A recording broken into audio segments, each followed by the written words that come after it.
ನಮಸ್ಕಾರ, ನಾನು ಶುಭ. ಬಾಳೆಹಣ್ಣು ಸಿಪ್ಪೆ ಬಿಸಾಕ್ತಾ ಇದ್ದೀರಾ? ಈ ವಿಡಿಯೋ ನೋಡಿದ್ರೆ ಅಂತೂ ಖಂಡಿತ ನೀವು ಬಿಸಾಕಲ್ಲ.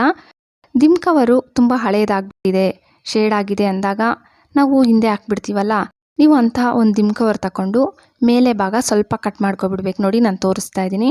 ಸ್ವಲ್ಪ ಕಟ್ ಮಾಡಿಕೊಂಡು ಆ್ಯಂಗರ್ ಹಾಕ್ಬಿಡಿ. ಆ್ಯಂಗರ್ಗಳಂತೂ ಇರುತ್ತಲ್ಲ, ಒಂದು ಆ್ಯಂಗರ್ನು ಹಿಂಗೆ ಒಳಗಡೆಯಿಂದ ಸೇರಿಸ್ಬಿಟ್ಟು ಆ ಹೋಲ್ ಇರುತ್ತಲ್ಲ ಅದರೊಳಗಡೆಯಿಂದ ಸೇರಿಸಿ ಒಳಗಡೆಗೆ ಆ್ಯಂಗರ್ ಹಾಕ್ಬಿಡಿ. ಇದನ್ನು ನೀವೆಲ್ಲನ ರೂಮಲ್ಲಿ ಹಂಗೆ ನೇತಾಕ್ಬಿಡ್ಬೇಕು. ಮಕ್ಕಳೆಲ್ಲ ಆಟ ಸಾಮಾನು ಮನೆಯೆಲ್ಲ ಚೆಲ್ಲಾಪಿಲ್ಲಿ ಮಾಡಿರ್ತಾರಲ್ಲ, ಇದನ್ನೆಲ್ಲ ಅದರೊಳಗಡೆಗೆ ಇಡ್ಬೋದು. ಮತ್ತು ಬಟ್ಟೆ ಒಗೆಯೋ ಬಟ್ಟೆಗಳನ್ನ ಕೂಡ ಅದರೊಳಗಡೆ ಇಡ್ಬೋದು. ನೀವು ಹಿಂಗೆ ಬೇಕಾದರೂ ಇದನ್ನು ಬಳಸ್ಕೋಬೋದು. ಟ್ರೈ ಮಾಡಿ ನೋಡಿ ಈ ಟ್ರಿಕ್ಸು. ಹಳೇದೊಂದು ಸಾಕ್ಸ್ ತಗೊಂಡಿದ್ದೀನಿ. ಒಂದು ಸಾಕ್ಸ್ ಕಳೆದೋಗಿದೆ, ಒಂದು ಸಾಕ್ಸ್ ಮಾತ್ರ ಇತ್ತು. ಈ ಸಾಕ್ಸ್ನು ಈ ಥರ ಸ್ಪೂನ್ ಇರುತ್ತಲ್ಲ, ಈ ಸ್ಪೂನ್ಗೆ ಹಾಕ್ಕೊಬಿಟ್ಟು ಹಿಂದ್ಗಡೆ ರಬ್ಬರ್ ಆಗಲಿ ಇಲ್ಲ ರಬ್ಬರ್ ಬ್ಯಾಂಡ್ ಆಗಲಿ ಟೈಟಾಗಿ ಹಾಕ್ಕೊಬಿಡಿ. ಮತ್ತು ಇದನ್ನು ಸ್ವಲ್ಪ ನೀರು ಚಿಮ್ಕರಿಸ್ಬೇಕು. ನೋಡಿ, ನಾನು ವಿಡಿಯೋದಲ್ಲಿ ತೋರಿಸ್ತಾ ಇದ್ದೀನಲ್ಲ, ಎರಡೂ ಕಡೆನೂ ಸ್ವಲ್ಪ ಸ್ವಲ್ಪ ನೀರು ಚಿಮ್ಕರಿಸ್ಕೊಳ್ಳಿ.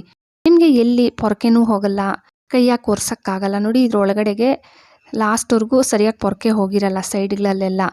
ಈ ಥರ ನೀವು ಕ್ಲೀನ್ ಮಾಡ್ಕೋಬೋದು. ಆ ಸೈಡ್ಗಳಲ್ಲಿ ನೋಡಿ, ಬೀರು ಸೈಡಲ್ಲಿ, ಕಬೋರ್ಡ್ಗಳ ಸೈಡ್ಗಳಲ್ಲಿ ಎಲ್ಲ ಈ ಥರ ಕ್ಲೀನ್ ಮಾಡ್ಕೋಬೋದು. ನೀವು ಕ್ಲೀನ್ ಮಾಡೋವಾಗ ನೋಡಿ ಎಷ್ಟು ಧೂಳು ಬಂದಿದೆಯೋ. ಟ್ರೈ ಮಾಡಿ ನೋಡಿ ಈ ಟ್ರಿಕ್ಸು. ಈರುಳ್ಳಿ ಒಂದು ತಗೊಂಡು ಮಧ್ಯದಲ್ಲಿ ರೌಂಡಾಗಿ ನಾನು ಕಟ್ ಮಾಡ್ತಾ ಇದ್ದೀನಲ್ಲ, ಸೇಮ್ ಹಿಂಗೆ ನಿಧಾನವಾಗಿ ಕಟ್ ಆಗದಿರೋ ರೌಂಡಾಗಿ ಕಟ್ ಮಾಡ್ಕೊಬಿಡಿ. ಮತ್ತು ಕೆಳಗಡೆನೂ ಒಂದು ಸ್ವಲ್ಪ ಕಟ್ ಮಾಡಿಕೊಂಡು ಒಂದು ಕಪ್ಪಲ್ಲಿ ಇಡ್ತಾ ಇದ್ದೀನಿ. ನೋಡಿ, ಈ ಥರ ಕಪ್ಪಲ್ಲಿ ಇಟ್ಬಿಟ್ಟು ಒಂದು ಬತ್ತಿ ಇಟ್ಬಿಡಿ. ನೀವು ಎಳ್ಳೆಣ್ಣೆ ಆದರೂ ಬಳಸ್ಬೋದು, ಇಲ್ಲ ಸಾಸಿವೆ ಎಣ್ಣೆ ಆದರೂ ಇದ್ದರೆ, ಎರಡರಲ್ಲಿ ಯಾವುದಿದ್ರೆ ಅದನ್ನು ಒಂದು ಸ್ವಲ್ಪ ಹಾಕ್ಕೊಂಡು ಒಂದು ಕರ್ಪೂರ ಇಡ್ತಾಯಿದ್ದೀನಿ. ನೀವು ಕರ್ಪೂರ ಬೇಕಾದರೆ ಪುಡಿ ಮಾಡಾದರೂ ಸೇರಿಸ್ಕೋಬೋದು. ಇದನ್ನು ಹಚ್ಚಿಬಿಟ್ಟು ನಿಮ್ಮ ರೂಮಲ್ಲಾಗಲಿ ಇಲ್ಲ ಹಾಲಲ್ಲಿ ನೀವು ಸಂಜೆ ಟೈಮ್ ಎಲ್ಲಿ ಕುತ್ಕೊತೀವಿ ಹಚ್ಚಿದ್ದೀರಂದರೆ ಒಂದು ಸೊಳ್ಳೆ ಕೂಡ ಬರಲ್ಲ. ನಾವು ಕೆಮಿಕಲ್ ಪ್ರಾಡಕ್ಟ್ ಬಳಸಲ್ಲ ಅನ್ನೋರು, ಮಕ್ಕಳೆಲ್ಲ ಇದ್ದಾರೆ ಅನ್ನೋರು ಇದನ್ನು ಟ್ರೈ ಮಾಡಿ ನೋಡಿ, ತುಂಬ ಚೆನ್ನಾಗಿದೆ. ಮಳೆಗಾಲದಲ್ಲಿ ಸೊಳ್ಳೆ ತುಂಬ ಜಾಸ್ತಿ ಇರುತ್ತೆ. ಲಿಕ್ವಿಡ್ ಬಳಸೋರಿಗೆ ಲಿಕ್ವಿಡ್ ಆಗೋಗಿರುತ್ತೆ, ರೂಮೆಲ್ಲ ಸೊಳ್ಳೆ ತುಂಬ ಜಾಸ್ತಿ ಇದೆ ಅಂದಾಗ ನೀವು ಹೋಲ್ಡ್ರ್ ಹಾಕ್ಬಿಟ್ಟು ಆನ್ ಮಾಡಿಬಿಡಿ. ಅದ್ರ ಮೇಲೆ ದೇವ್ರ ಪೂಜೆಗೆ ಬಳಸೋ ಒಂದು ಕರ್ಪೂರ ಇಟ್ಬಿಡಿ. ಇದು ರೂಮೆಲ್ಲ ಕರ್ಪೂರದ ಸ್ಮೆಲ್ಲೇ ಇರುತ್ತೆ. ಅಕಸ್ಮಾತ್ ಲಿಕ್ವಿಡ್ ಆಗೋಗಿದೆ ಅಂದಾಗ ಖಂಡಿತ ಇದನ್ನು ಟ್ರೈ ಮಾಡಿ ನೋಡಿ. ಬೇಕಂದರೆ ಟೊಮೊಟೊ, ನಮಗೆ ಒಂದೊಂದು ಟೊಮೊಟೊ ಚಟ್ನಿಗಾಗಲಿ ಇಲ್ಲ ಗೊಜ್ಜಿಗಾಗಲಿ ಅದರ ಸಿಪ್ಪೆ ತೆಗಿಬೇಕಾಗಿರುತ್ತೆ. ನೀವು ಗ್ಯಾಸ್ ಮೇಲೆ ನೋಡಿ ಸ್ಪೂನ್ಗೆ ಹಾಕ್ಬಿಟ್ಟು ಸುಮ್ಮನೆ ಸ್ವಲ್ಪ ಹೊತ್ತು ಹಿಂಗೆ ತಿರುಗಿಸಿ ಅಷ್ಟೇ. ಆ ಸಿಪ್ಪೆ ನೋಡಿ, ಮತ್ತೆ ನಾನು ನಿಮಗೆ ತೋರಿಸ್ತೀನಿ. ಬೇಕಂದರೆ ತುಂಬ ಸುಲಭವಾಗಿ ಸಿಪ್ಪೆ ಬಂದುಬಿಡುತ್ತೆ. ನಿಮಗೆ ಯಾವಾಗಲಾದರೂ ಟೊಮೊಟೊ ಸಿಪ್ಪೆ ತೆಗಿಬೇಕಂದ್ರೆ ಈ ಟ್ರಿಕ್ಸ್ ಖಂಡಿತ ಟ್ರೈ ಮಾಡಿ ನೋಡಿ. ಬೇಕಂದರೆ ಬಾಳೆಹಣ್ಣು ನಾವು ತಿಂತೀವಿ, ಆದರೆ ಸಿಪ್ಪೆ ಎತ್ತಿ ಕಸದ ಬುಟ್ಟಿಗೆ ಬಿಸಾಕ್ಬಿಡ್ತೀವಲ್ಲ, ಇನ್ಮೇಲೆ ಬಿಸಾಕಕ್ಕೆ ಹೋಗ್ಬಿಡಿ. ಒಂದು ಬಾಳೆಹಣ್ಣದು ಸಿಪ್ಪೆ ತಗೊಂಡಿದ್ದೀನಿ.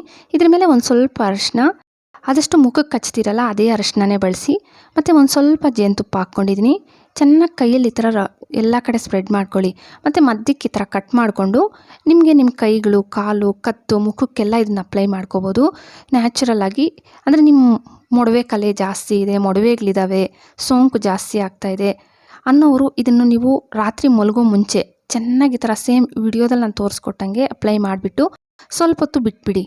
ಮತ್ತು ತಣ್ಣೀರಲ್ಲಿ ಯಾವುದೇ ಫೇಸ್ ವಾಶ್ ಆಗಲಿ ಸೋಪ್ ಆಗಲಿ ಬಳಸ್ತೀರಾ, ಸುಮ್ಮನೆ ನೀರಲ್ಲಿ ನಿಮ್ಮ ಮುಖನ ತೊಳ್ಕೊಂಡು ಮಲಗಿ. ಈ ಥರ ಒಂದು 8 ದಿನ ಮಾಡಿದ್ದೀರಂದರೆ ನಿಮಗೆ ಡಿಫ್ರೆನ್ಸ್ ಗೊತ್ತಾಗುತ್ತೆ. ನೋಡಿ, ಒಂದು ಸ್ವಲ್ಪ ಹೊತ್ತು ಡ್ರೈ ಆಗಕ್ಕೆ ಬಿಟ್ಟಿದ್ದೆ, ಒಂದು 10 ನಿಮಿಷ ಬಿಡಿ, 10-15 ನಿಮಿಷ ಬಿಟ್ಟರೆ ಸಾಕು. ಮತ್ತು ತಣ್ಣೀರಲ್ಲಿ ವಾಶ್ ಮಾಡಿ ತೋರಿಸ್ತಾ ಇದ್ದೀನಿ ನೋಡಿ. ಮತ್ತು ಇನ್ನೂ ಸ್ವಲ್ಪ ಉಳಿದಿತ್ತು. ಈ ಥರ ಬಾಳೆಹಣ್ಣು ಒಟ್ಟು ಉಳಿದಿದ್ರೆ ನೀವು ಇದನ್ನು ಸಣ್ಣ ಸಣ್ಣಗೆ ಕಟ್ ಮಾಡ್ಕೊಬಿಡಬೇಕು. ಕತ್ರಿಯಲ್ಲಾಗಲಿ ಇಲ್ಲ ಚಾಕುವಲ್ಲಾಗಲಿ ನಿಮಗೆ ಎಷ್ಟು ಬಾಳೆಹಣ್ಣು ತಿಂದಿರ್ತೀರಲ್ಲ ಅಷ್ಟು ಸಿಪ್ಪೆನೂ ಒಂದು 2 ದಿನ ಅದಾಗಲಿ ಬಿಡಿ, ಹಂಗೆ ಇಟ್ಬಿಟ್ಟು ಕಟ್ ಮಾಡ್ಕೋಬೋದು. ಮತ್ತು ಒಂದು ಪಾತ್ರೆಯಲ್ಲಿ 1 ಲೀಟ್ರಷ್ಟು ನೀರು ತಗೊಂಡಿದ್ದೀನಿ. ಇದಕ್ಕೆ ಆ ಸಿಪ್ಪೆನೆಲ್ಲ ಹಾಕ್ಬಿಟ್ಟು ಗ್ಯಾಸ್ ಮೇಲೆ ಇಟ್ಬಿಡಿ. ಗ್ಯಾಸ್ ಮೀಡಿಯಮ್ ಫ್ಲೇಮಲ್ಲಿ ಇಟ್ಟಿದ್ದೀನಿ. ಚೆನ್ನಾಗಿ ಕುದಿ ಬರ್ತಾ ಇದೆಯಲ್ಲ, ಗ್ಯಾಸ್ ಫ್ಲೇಮ್ ಆಫ್ ಮಾಡಿಬಿಡಿ. ಮತ್ತು ಸ್ಟ್ರೇನರಲ್ಲಿ ನೀಟಾಗಿ ಸೋದಿಸ್ಬಿಡಿ. ನಮಗೆ ಸಿಪ್ಪೆ ಏನು ಬೇಕಾಗಿಲ್ಲ, ನೀರು ಬೇಕು. ಇದನ್ನು ಪೂರ್ತಿ ತಣ್ಣಗಾಗೋಕ್ಕೆ ಬಿಟ್ಬಿಡೋಣ. Over night ಬಿಟ್ಬಿಡಬೇಕು. ರಾತ್ರಿಯೆಲ್ಲ ಬಿಟ್ಟ ಮೇಲೆ ಮಾರ್ನಿಂಗ್ ನಾನು ನಿಮಗೆ ತೋರಿಸ್ತಾ ಇದ್ದೀನಿ ನೋಡಿ, ಅದ್ರ ಬಣ್ಣನೇ ಬದಲಾಗಿದೆಯಲ್ಲ.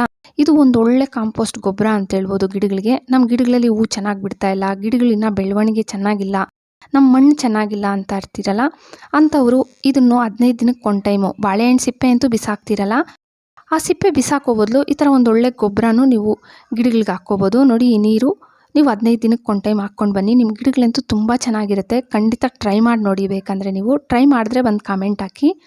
ಗೋಧಿ ಹಿಟ್ಟು ನಾವು ಒಂದೊಂದ್ಸತಿ ಮಾರ್ನಿಂಗು ಜಾಸ್ತಿ ಮಾಡಿಬಿಟ್ಟಿರ್ತೀವಿ. ಇದನ್ನು ನೀವು ಹಂಗೆ ಇಡೋ ಬದಲು ಒಂದು ಬಾಕ್ಸಲ್ಲಿ, ಸ್ಟೀಲ್ ಬಾಕ್ಸ್ ಅಲ್ಲಿ ಹಂಗೆ ಇಟ್ಬಿಟ್ಟು ಚೆನ್ನಾಗಿ ಕೈಯಲ್ಲಿ ಎಲ್ಲ ಕಡೆ ಈ ಥರ ಸ್ವಲ್ಪ ಒತ್ತಿ, ಅದ್ರ ಮೇಲೆ ಒಂದು ಸ್ವಲ್ಪ ಆಯಿಲ್ ಹಾಕ್ಬಿಟ್ಟು ಬಾಕ್ಸ್ ಮುಚ್ಚಳ ಹಾಕ್ಬಿಟ್ಟು ನೋಡಿ, ಒಂದು ಸ್ವಲ್ಪ ಆಯಿಲ್ ಹಾಕ್ಕೊತಾ ಇದ್ದೀನಿ. ಮತ್ತು ಬಾಕ್ಸ್ ಮುಚ್ಚಳ ಹಾಕ್ಬಿಟ್ಟು ಫ್ರಿಜ್ಜಲ್ಲಿ ಇಡಿ. ಹಿಂಗಿಟ್ಟು ಮತ್ತೆ ಚಪಾತಿ ಮಾಡಿದಿರಂದರೆ ತುಂಬ ಸಾಫ್ಟಾಗಿರುತ್ತೆ. ನಿಮ್ಮ ಹಿಟ್ಟು ತುಂಬ ಚೆನ್ನಾಗಿರುತ್ತೆ. ವಿಡಿಯೋ ಇಷ್ಟ ಆಗಿದೆ ಅಂದ್ಕೊತೀನಿ. ಪ್ಲೀಸ್ ವಿಡಿಯೋ ಏನಾದರೂ ಇಷ್ಟ ಆಗಿದರೆ ಒಂದು ಲೈಕ್ ಕೊಡೋದು ಮರಿಬೇಡಿ. ಹಾಗೆ ಸಬ್ಸ್ಕ್ರೈಬ್ ಮಾಡಿಕೊಂಡು ನಿಮ್ಮ ಫ್ಯಾಮ್ಲಿ ಫ್ರೆಂಡ್ಸ್ಗೆ ಶೇರ್ ಮಾಡೋದಂತೂ ಮರಿಲೇಬೇಡಿ. Thank you friends.